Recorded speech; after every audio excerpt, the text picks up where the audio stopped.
Bismillahirrahmanirrahim. Assalamualaikum warahmatullahi wabarakatuh.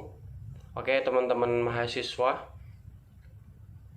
kemarin kita sudah mendiskusikan tentang model penalaran masyarakat muslim. Ada Bayani, kemudian Burhani, dan Irfani. Nah, pada pertemuan kita kali ini kita akan bersama-sama mendiskusikan tentang klasifikasi pengertian Islam sebagai objek kajian, atau dalam pembahasan kita kali ini adalah mengkaji tentang apa itu Islam normatif dan Islam historis. Nah, dalam kajian Islam kita perlu mengelompokkan atau mengklasifikasikan terlebih dahulu bahan kajian kita. Nah, kita perlu juga mengetahui apa itu Islam normatif dan apa itu Islam historis. Nah, Islam normatif itu sendiri, ketika kita berbicara Islam normatif, maka kita sedang berbicara tentang normativitas, di mana normativitas ini merupakan suatu ajaran yang ditelaah lewat berbagai suatu pendekatan dari sumber-sumber hukum tentang persoalan ketuhanan. Atau biasa kita sebut normativitas ini lebih dekat dengan pendekatan teologis yang kemudian berkembang atau biasa disebut dengan pendekatan normatif. Jadi sesuai dengan teks, ya, sesuai dengan ketuhanan atau teologi yang digunakan. Maka dalam Islam normatif itu ada istilah Islam wahyu, yaitu yang sesuai dengan wahyu dari Allah Subhanahu wa Ta'ala atau Tuhan. Nah, maka Islam normatif ini dalam pengumpulan sumber-sumber hukum yang terdapat dalam Al-Quran dan hadis atau sunnah Nabi yang kebenarannya bersifat mutlak. Jadi ketika kita membahas Islam normatif, maka ruang lingkupnya adalah kajian-kajian terhadap normativitas Islam itu sendiri yang berangkat dari Al-Quran dan As-Sunnah. Nah, yang ini kemudian mutlak tidak bisa dirubah atau ada campur tangan dari manusia. Namun berbeda halnya dengan Islam historis. Nah, karena ketika kita membahas Islam historis, maka kita sedang juga membahas tentang historisitas, di mana historisitas itu merupakan peristiwa yang benar-benar terjadi di masa lampau, atau lebih dekat dengan historisitas itu peristiwa kejadian. Maka ketika kita tarik dalam kajian Islam historis, maka yang muncul adalah Islam sebagaimana yang dipahami, Islam sebagaimana yang dipraktekkan oleh umat Islam yang kemudian melahirkan peradaban Islam. Salah satu contohnya adalah keterlibatan suatu peristiwa yang menyebabkan sebuah ayat Al-Quran itu turun. Atau dalam kajian Islam ada yang namanya asbabun nuzul. Nah, itu kan bagian dari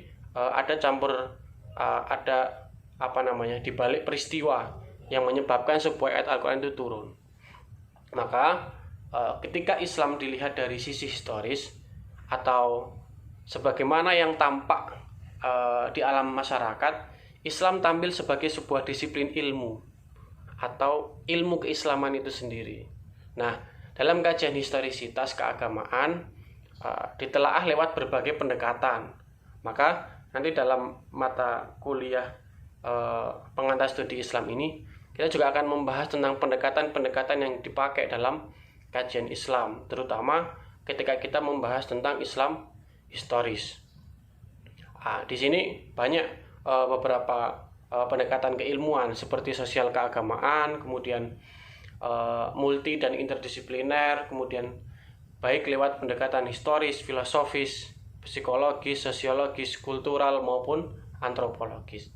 Harapannya ketika kita membahas Islam, kita juga harus bisa membedakan mana kita sedang membahas Islam normatif dan mana kita sedang membahas Islam historis. Nah, secara gampangannya adalah kalau Islam normatif itu Islam yang sesuai dengan wahyu. Jadi tidak bisa kita rubah. Namun wahyu itu kemudian kita terjemahkan, kita ejawatahkan, kita tafsirkan sehingga Islam itu bisa diamalkan dalam permukaan, bisa diterapkan. Maka ketika penerapan Islam itu sendiri, itu adalah kita sedang berbicara tentang Islam historis. Nah, dalam kajian studi Islam kita perlu ada kejelasan. Maka ketika kita membahas Islam normatif dan Islam historis, inilah yang kemudian menjadi sangat penting bagi para pengkaji Islam agar tidak salah ketika kita membahas atau mengkaji Islam dalam studi Islam. Maka menurut Nasir Hamid Abu Zaid, beliau mengelompokkan 3 wilayah dalam kajian Islam. Yang pertama adalah wilayah teks Islam. Wilayah teks Islam ini ya mutlak tidak bisa dirubah. Ada Al-Quran dan As-Sunnah yang otentik, ya, tidak mungkin berubah-ubah. Kemudian yang kedua adalah pemikiran Islam yang merupakan ragam menafsirkan terhadap teks asli. Nah, ini biasanya memunculkan hasil pemikiran-pemikiran atau seperti tafsir, kemudian fikih. Nah, itu produk-produk yang dimunculkan dari pemikiran Islam itu sendiri, sehingga akan muncul banyak corak tafsir, corak fikih, ya, corak hukum yang kemudian diterapkan di masing-masing daerah atau wilayah. Kemudian yang ketiga adalah praktek yang dilakukan kaum muslimin. Nah, inilah yang kemudian kita berbicara tentang Islam historis. Kalau kita berbicara Islam normatif, maka kita sedang berbicara Islam yang sesuai dengan nas yang ada di dalam Al-Quran dan As-Sunnah. Bisa itu nas yang kemudian turun tanpa asbabun nuzul atau tanpa peristiwa yang latar belakangi, atau nas itu yang kemudian menjawab permasalahan saat itu. Nah, ketika itu yang Islam normatif. Kemudian kalau Islam historis itu adalah kita sedang membahas Islam yang dipraktekkan, Islam yang diamalkan, atau Islam yang dijalankan pada kondisi dan wilayah tertentu. Maka banyak kemudian corak-corak praktek Islam yang berbeda-beda dari wilayah atau negara. Maka banyak kemunculan, kemudian ada fikih yang beraneka ragam, kemudian corak tafsir yang bermacam-macam. Itu bagian dari tiga wilayah ini yang kemudian kita dalam kajian Islam itu diklasifikasikan menjadi 2, yaitu Islam normatif dan Islam historis. Maka ketika kita membahas Islam normatif, maka pendekatan yang dipakai adalah normativitas. Namun ketika kita membahas Islam historis, maka yang kita pakai adalah historisitas atau kejadian, bagaimana Islam itu diterapkan. Nah, maka dalam perkuliahan kita pada pengantar studi Islam ini, nanti kita juga akan melanjutkan kajian-kajian tentang pendekatan, kemudian bagaimana kemudian penerapan yang sudah terjadi di umat Islam sejauh ini, baik di Indonesia maupun di berbagai belahan dunia. Maka nanti kita juga akan mengkaji bagaimana kemudian kita akan mengkaji masalah-masalah yang kemudian kita lihat dari Islam normatif dan Islam historis, atau kita kaji dari sudut pandang studi Islam. Maka agar nantinya dalam kuliahan ini teman-teman mahasiswa setelah ini bisa kemudian mendiskusikan. Nah, kita lanjutkan diskusi kita pada ruang ruang di WA, ya, atau nanti kita pakai e-learning.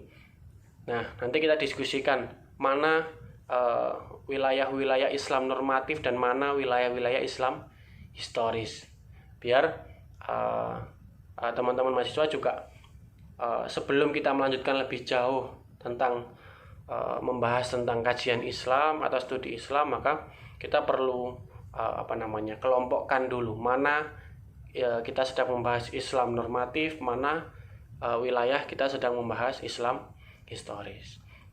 Nah, itu saja pertemuan kita pada pertemuan kali ini. Nah, setelah ini kita akan lanjut diskusi. Oleh karena itu, nanti yang bertugas menjadi pemakalah bisa kemudian nanti mendiskusikan hasil makalahnya tentang Islam normatif dan Islam historis. Mungkin itu saja. Terima kasih. Kalau lebihnya mohon maaf. Assalamualaikum warahmatullahi wabarakatuh.